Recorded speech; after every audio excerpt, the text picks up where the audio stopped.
Hello friends, welcome to Ramya channel. இன்றைக்கி நாம் என்ன ரெசிபி பார்க்க போகிறோன்னா, ஒரு சிம்பிளான ஈஸியான ஒரு பிகினர்ஸ்க்கான வெஜ் மேகி எப்படி பண்ணுறது அப்படிங்கிறத நம்ம பார்க்க போகிறோங்க.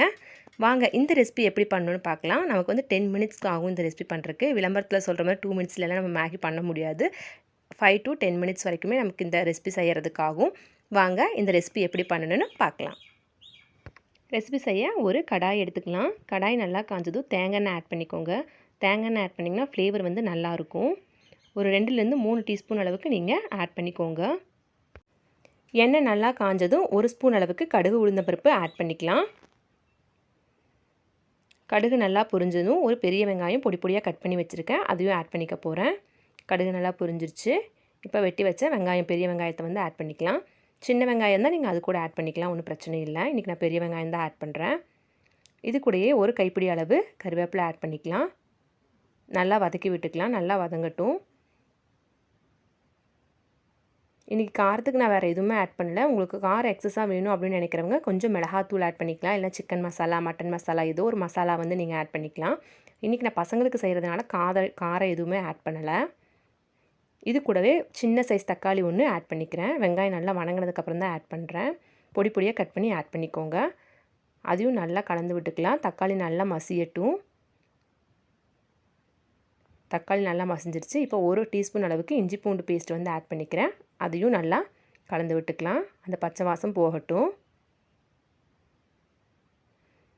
இது கூடவே நான் வந்து டொமேட்டோ கெச்சப் வந்து ஆட் பண்ண போகிறேன். அது ஆப்ஷனல் தான், வேணுங்கிறவங்க ஆட் பண்ணிக்கலாம், வேணாங்கிறவங்க ஸ்கிப் பண்ணிக்கோங்க.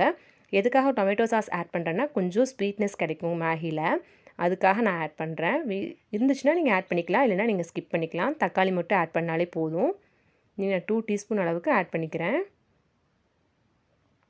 என் பசங்களுக்கு டொமேட்டோ கெச்சப் ஆட் பண்ண பிடிக்கும், அதனால் நான் ஆட் பண்ணுறேன். நல்ல ஃப்ளேவரும் இருக்கும், நல்ல டேஸ்ட்டு கொஞ்சம் டிஃப்ரெண்ட்டாக இருக்கும். நீங்கள் ஒரு டைம் இப்படி ட்ரை பண்ணி பாருங்கள். கெச்சப் ஆட் பண்ணி ட்ரை பண்ணி பாருங்கள். நல்லா வதங்கிடுச்சு. இப்போ நம்ம வெட்டி வச்ச கேரட் பீன்ஸ் ஆட் பண்ணிக்கலாம். நீங்கள் மஷ்ரூம் இருந்தால் அதுவும் ஆட் பண்ணிக்கலாம். நான் கேரட் பீன்ஸ் மட்டும்தான் ஆட் பண்ணுறேன்.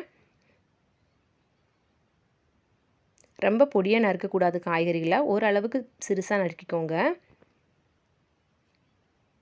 இப்போ இந்த காய்க்கு தேவையான அளவு உப்பு மட்டும் ஆட் பண்ணிக்கிட்டால் போதுமானது. இப்போ அதையும் நல்லா கலந்து விட்டுக்கலாம். எண்ணெயிலே காய் கொஞ்சம் நேரம் ஃப்ரை ஆகட்டும். அதுக்கப்புறம் நம்ம வாட்டர் ஆட் பண்ணிக்கலாம்.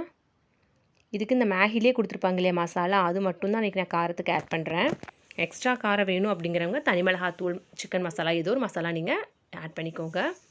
பெரியவங்க சாப்பிட்ற மாதிரி இருந்தால், நான் குழந்தைகளுக்கு கொடுக்கறனால இது கொடுத்துருக்க மசாலா மட்டும்தான் ஆட் பண்ணுறேன். அதே மாதிரி ரெகுலராகவும் நம்ம நூடுல்ஸ் வந்து எடுத்துக்கக்கூடாது. நான் பசங்களுக்கு எப்பாவது தான் கொடுப்பேன். மாதத்தில் ஒரு 2 டைம் 3 டைம் தான் கொடுப்பேன், அதுக்கு மேலே கொடுக்க மாட்டேன். என்னைக்காவது டைம் இல்லை, பசங்க ஏதாவது ஸ்பைஸியாக சாப்பிடணும்னு கேட்குறாங்க அப்படின்னா மட்டும்தான் நான் வந்து கொடுப்பேன். மற்ற நேரம்லாம் நூடுல்ஸ் வந்து நாட் அலவுடு. இப்போ தண்ணி ஆட் பண்ணிக்கலாம். 10 ரூபா பேக்கெட், 12 ரூபா பேக்கெட் இருக்கு இல்லையா, அதில் 12 ரூபா பேக்கெட்டுக்கு 1 டம்ளர் தண்ணி ஆட் பண்ணுறேன். இப்போ 3 பேக்கெட் இன்றைக்கி நான் போட போகிறேன், அதனால் 3 டம்ளர் தண்ணி ஆட் பண்ணிக்கிறேன். பாருங்கள், இந்த டம்ளரை தான் நான் ஆட் பண்ணேன். இதில் நீங்கள் ஒரு பேக்கெட்டுக்கு 1 டம்ளர் ஆட் பண்ணிங்கன்னா கரெக்டாக இருக்கும். 12 ரூபா பேக்கெட் இருக்கு இல்லையா, அந்த பேக்கெட் தான் இன்றைக்கி நான் எடுத்திருக்கேன், 3 பேக்கெட்டு. அதனால் 3 டம்ளர் தண்ணி ஆட் பண்ணியிருக்கேன். இந்த ஸ்டேஜில் உப்பு கரெக்டாக இருக்கான்னு செக் பண்ணிக்கோங்க. உப்பு பத்தலைன்னா கொஞ்சம் ஆட் பண்ணிக்கோங்க. இந்த தண்ணி வந்து நல்லா கொதி வரணும், நல்லா கொதிச்சு வரணும். பாருங்கள், இந்தளவுக்கு நல்லா கொதிச்சு பபிள்ஸ் வரணும். அதுக்கப்புறம் கொஞ்சம் புதினாவும் கொஞ்சம் மல்லித்தலையும் ஆட் பண்ணிக்கிறேன். நல்லா ஃப்ளேவருக்காக ஆட் பண்ணிக்கிறேன். இப்போ நான் உடச்சி வச்சுருக்க மேகியை வந்து ஒன்றா அப்படியே ஆட் பண்ணாமல் கொஞ்சம் பிச்சு ஆட் பண்ணுங்கள். சின்ன சின்ன பீசஸாக பிச்சு ஆட் பண்ணிக்கோங்க. ஃப்ளேமை லோவில் வச்சுட்டு அதுக்கப்புறம் ஆட் பண்ண ஆரம்பிங்க. அப்போ தான் கையில் சூடுபடாமல் இருக்கும்.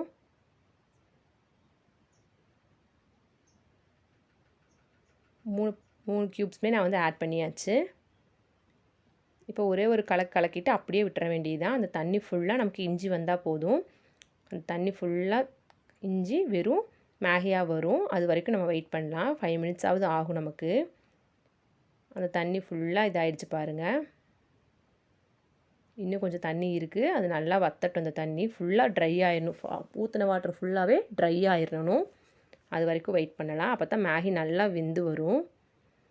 மேகி வேகாமல் சாப்பிட்டிங்கன்னா வயிறு கேடாயிரும், லூஸ் மோஷன் மாதிரி ப்ராப்ளம்ஸ் எல்லாம் வரும் குழந்தைகளுக்கு. அதனால் நல்லா வேக வச்சு கொடுங்க மேகி செஞ்சால்.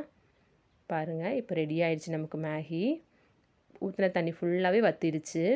நம்ம ஊற்றின தண்ணி எக்ஸ்ட்ரா மாதிரி தான் இருக்கும். அந்த தண்ணி ஃபுல்லாக வெந்தால் தான் மேகி நல்லா வேகும். இப்போ இதை நம்ம சர்வ் பண்ண ஆரம்பிச்சிடலாம்.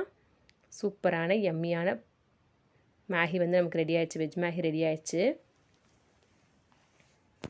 இவ்வளோதாங்க. ரொம்ப சிம்பிள் அண்ட் ஈஸியாக செஞ்சுக்கலாம். பிகினர்ஸ் எதுவுமே எனக்கு சமைக்க தெரியாது அப்படிங்கிறவங்க கூட ஈஸியாக செஞ்சிடலாம்.